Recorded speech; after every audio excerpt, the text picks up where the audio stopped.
Kami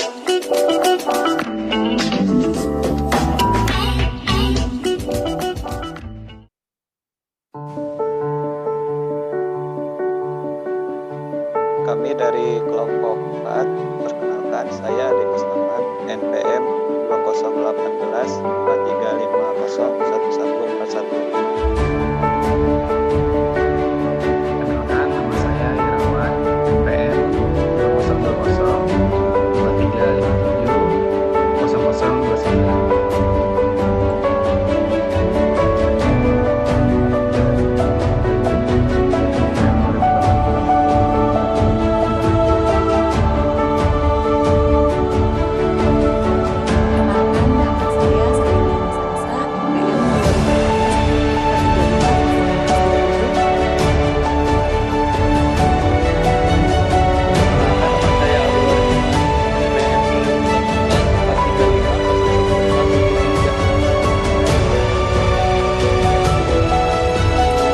Perkenalkan, nama saya Putri Kusuma Dewi, NPM 2018-45001135. Perkenalkan, saya Yusuf Maulana, NPM 2019-3579-09.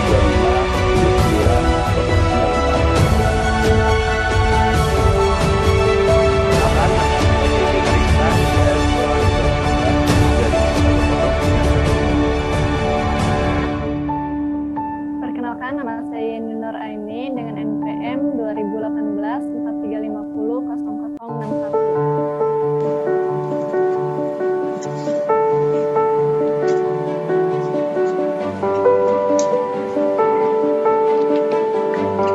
Hopfield. Jaringan Hopfield merupakan suatu metode jaringan syarat tiruan yang terhubung fully connected, yaitu bahwa setiap unit terhubung dengan unit lainnya. Jaringan ini memiliki bobot-bobot yang simetris. Pada jaringan Hopfield, setiap unit tidak memiliki hubungan dengan dirinya sendiri. Dengan demikian, nilai bobot metrik model Hopfield memakai bobot metrik berdiagonal 0. Hopfield. ST Hopfield termasuk dalam struktur recurrent feedback. Diambil dari suatu contoh aplikasi JST Hopfield. Model arsitektur Hopfield ini terdapat 4 neuron simetris, yaitu output yang ditargetkan harus sama dengan input. Untuk mencapai hasil yang optimal atau konvergen, output dijadikan inputan kembali, namun diteruskan jaringan tidak pada dirinya sendiri, tetapi ke neuron yang lainnya. Proses ini berjalan terus-menerus sampai dicapai kondisi yang stabil. Pada halaman berikut ini adalah gambar model jaringan Hopfield dengan 4 unsur cuaca atau 4 neuron. Berikut arsitektur jaringan Hopfield. Ada arah angin mengarah pada suhu udara dan juga mengarah kepada kelembapan udara dan tekanan udara.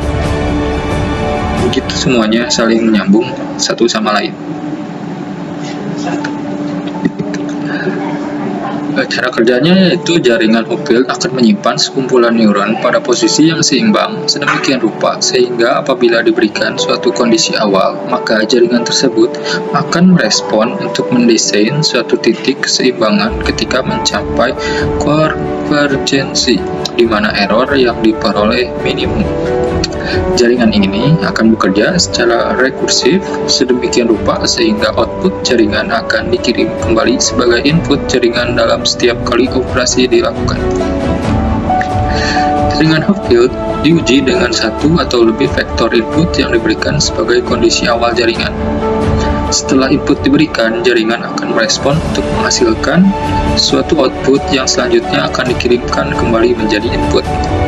Proses ini akan dilakukan secara terus-menerus. Setiap vektor input akan mendekati satu titik keseimbangan yang terdekat.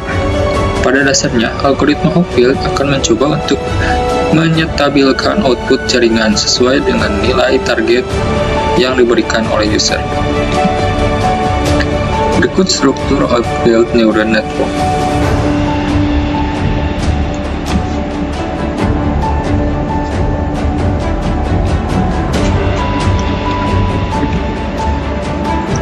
Aplikasi struktur Hopfield Neuron Network memiliki besar bobot yang simetris sehingga sangat cocok digunakan untuk pengenalan objek atau image.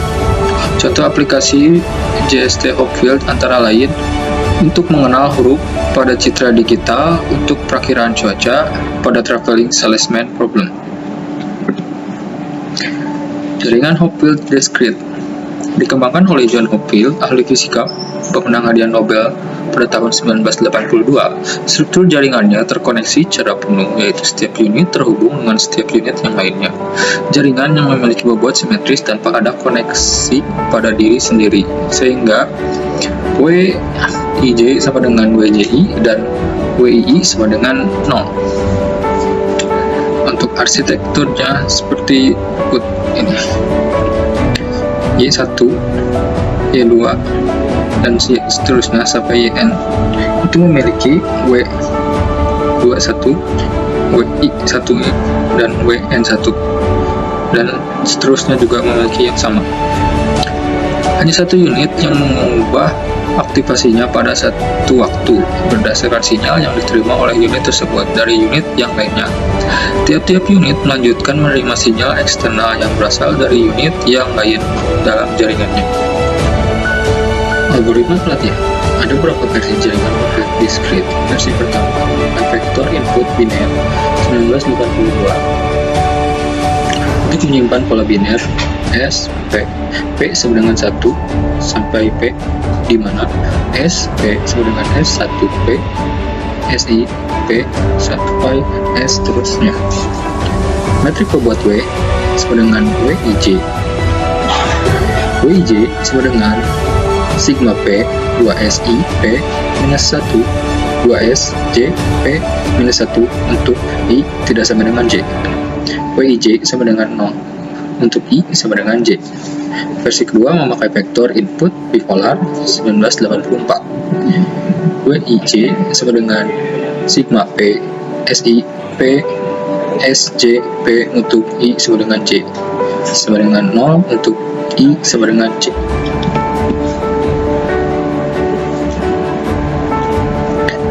Algoritma aplikasi testing. Langkah ke-0 yaitu inisialisasi bobot untuk menyimpan pola gunakan aturan Hem. Selama aktivasi tidak konvergen, kerjakan langkah 1-7. Langkah 1 untuk tiap-tiap vektor input X dikerjakan langkah 2-6. Langkah kedua, set aktivasi awal jaringan sama dengan vektor input eksternal X. Y, I sama dengan XI. I sama dengan 1, 2, dan seterusnya. Langkah 3, lakukan langkah 4-6 untuk tiap-tiap unit YI. Untuk unit-unit ubah secara acak.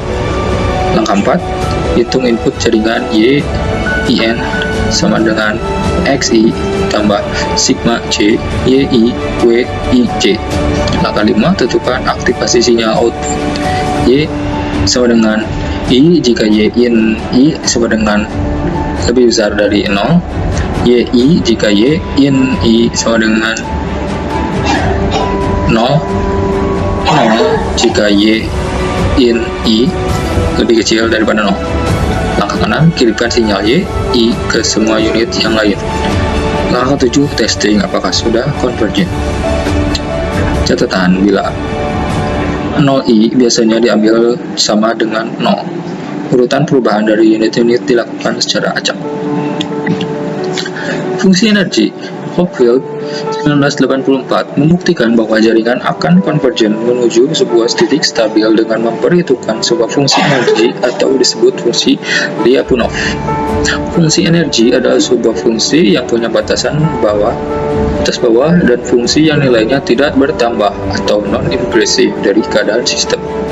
Keadaan sistem adalah vektor aktivasi dari unit-unit dalam sistem. Jadi, jika fungsi energi dapat ditemukan, maka jaringan akan konvergen pada sekumpulan aktivasi yang stabil. Fungsi energi untuk jaringan Hopfield Discrete dinyatakan E sama dengan minus 0,5 sigma I tidak sama dengan J, sigma J, YI, YJ, WIJ dikurangi sigma I, XI, YI tambah sigma I, 0I, YI. Jika aktivasi dari jaringan berubah sebesar delta YI, maka energi akan berubah sebesar delta E. Dan delta E sama dengan minus sigma J, YJ, WIJ tambah XI dikurangi 0I delta E. Persamaan ini berdasarkan pada kenyataan bahwa hanya satu unit yang dapat mengubah aktivasinya pada satu waktu. Ada dua kasus di mana perubahan delta YI akan terjadi dalam aktivasi neuron YI. Jika YI positif, maka YI akan berubah menjadi 0. Jika XI tambah delta sigma I, YJ, WIJ lebih kecil daripada 0. Dalam hal ini terjadi perubahan negatif pada YI, sehingga untuk kasus ini delta E lebih kecil daripada 0 atau negatif. Jika YI 0, maka YI akan berubah menjadi positif jika YI ditambah sigma J, YJ, WIJ lebih besar daripada 0. Dalam hal ini terjadi perubahan positif pada YI, sehingga untuk kasus ini delta E lebih kecil daripada 0. Jadi delta E lebih kecil daripada 0 negatif. Delta YI bernilai positif hanya jika XI ditambah sigma J, YJ, WIJ kurangi 0I bernilai positif, dan sigma YI bernilai negatif hanya jika XI ditambah sigma J, YJ, WIJ dikurangi 0I bernilai negatif. Dan sehingga nilai energi tidak dapat bertambah besar atau non-increasing. Karena energi terbatas, maka jaringan akan mencapai titik stabil sedemikian hingga energi tidak akan bertambah terhadap iterasi selanjutnya. Aspek penting dari algoritma Hopfield adalah perubahan energi hanya bergantung pada perubahan aktivasi dari satu unit dan metrik bobot simetris dengan komponen diagonal bernilai 0. Kapasitas penyimpanan. Hopfield menemukan bahwa banyaknya pola biner yang dapat disimpan dalam jaringan adalah P sama dengan 0,15 N, di mana N jumlah neuron dalam jaringan. McElias, Posner, Rademick, dan Venkatesh 1987 menemukan bahwa banyaknya pola biner yang dapat disimpan dalam jaringan adalah P sama dengan N per 2 log 2 N. Terima kasih. Assalamualaikum warahmatullahi wabarakatuh.